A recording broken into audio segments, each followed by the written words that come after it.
សហរដ្ឋអាមេរិកចាប់ផ្ដើមបន្ថែមទណ្ឌកម្មទៅលើអ៊ីរ៉ង់សារជាថ្មីយោងតាមការចេញផ្សាយរបស់ RT ក្រសួងរដ្ឋាភិបាលសហរដ្ឋអាមេរិកបានប្រកាសដាក់ទណ្ឌកម្មមន្ត្រីសន្តិសុខអ៊ីរ៉ង់ចំនួន5រូបដែលខ្លួននិយាយថា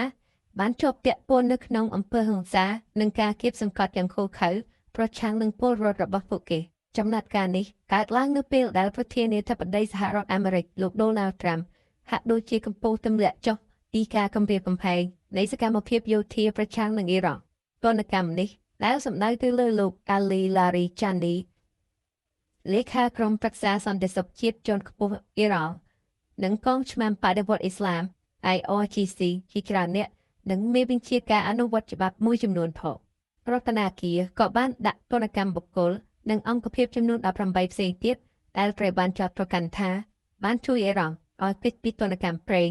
ខណៈដែលក្រសួងការបរទេសសហរដ្ឋអាមេរិកដាក់ទណ្ឌកម្មទៅលើពន្ធនាគារ Fadis របស់អ៊ីរ៉ង់គួរឲ្យដឹងដែរថាប៉ុន្មានសប្តាហ៍នេះអ៊ីរ៉ង់ត្រូវបានគ្រប់គ្រងដោយកុបកម្មពលគឺចាប់ពីចុងខែធ្នូដែលបង្កដោយបញ្ហា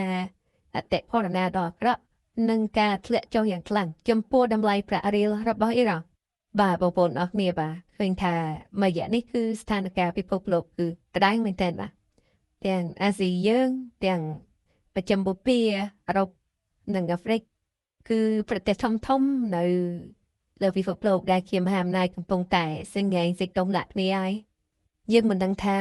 ការប្រយុទ្ធឬក៏សង្គ្រាមវានឹងកើតឡើងនៅពេលណាទេតែសង្ឃឹមថាវានឹងមិនកើតមានទេចាស់អញ្ចឹងព័ត៌មានយើងក៏សន្មតថាដល់ទីបញ្ចប់ហើយដែរសូមអរគុណពុកម៉ែបងប្អូនទាំងអស់គ្នាដែលបានចំណាយពេលវេលាដ៏មានតម្លៃតាមដាននិងស្ដាប់វីដេអូនេះតាំងពីដើមរហូតដល់ចប់ប្រសិនបើពុកម៉ែបងប្អូនទាំងអស់គ្នាពេញចិត្តនៅវីដេអូនេះសូមកុំភ្លេចជួយចុច Subscribe និងចុច Like មួយផងបើទស្សនានៅលើ Facebook សូមជួយចុច Follow Page និងចុច Like មួយផងសូមអរគុណសូមជម្រាបលា